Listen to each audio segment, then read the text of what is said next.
Once again, welcome to my YouTube channel.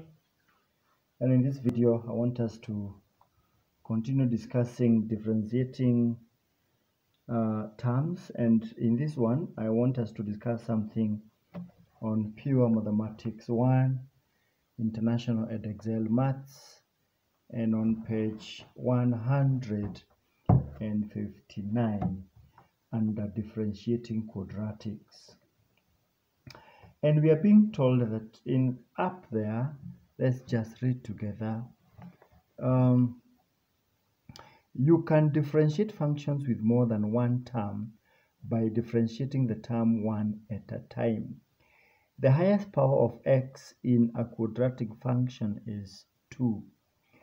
That's why they are called quadratic function, because of the power 2. So the highest power of x in this derivative will be x raised to power 1, of course. For the quadratic curve with the equation y is equals to ax squared plus bx plus c, then the derivative is given by dy dx is going to be 2ax plus b, and we are going to find out why and how.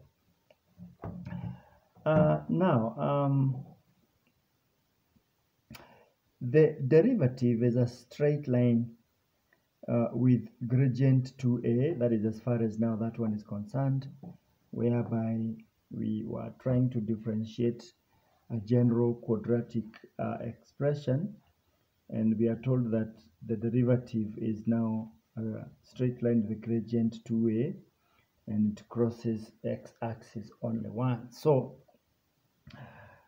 you can find this expression for dy dx by differentiating each term at a time. And of course, it's a polynomial. It has many terms, and therefore we differentiate all these terms one at a time. And therefore, if you ask me, I'll say we differentiate quadratic expressions polynomially. Not just quadratic, but any other expression or function of x that has many terms, then we differentiate them polynomial. And I want us to just go direct to example 6. Example 6, find dy dx. This is find dy dx given that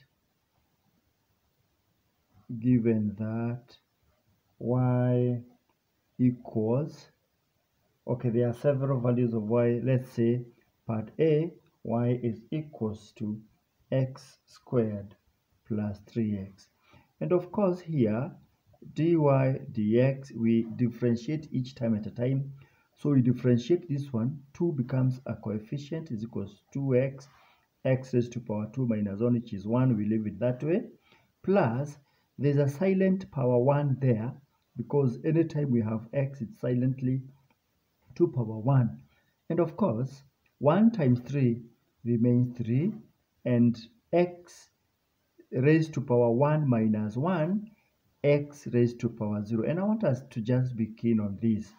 When we are getting the derivative of the second term, silently x was initially raised to power 1.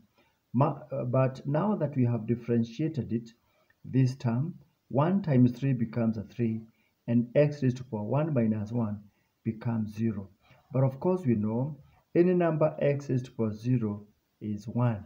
Any number, not just x. So therefore, our final submission as far as dy dx is concerned is simply 2x plus a 3. That is it. 2x plus a 3. Let's look at part B. Y is equals to 8x squared minus 7.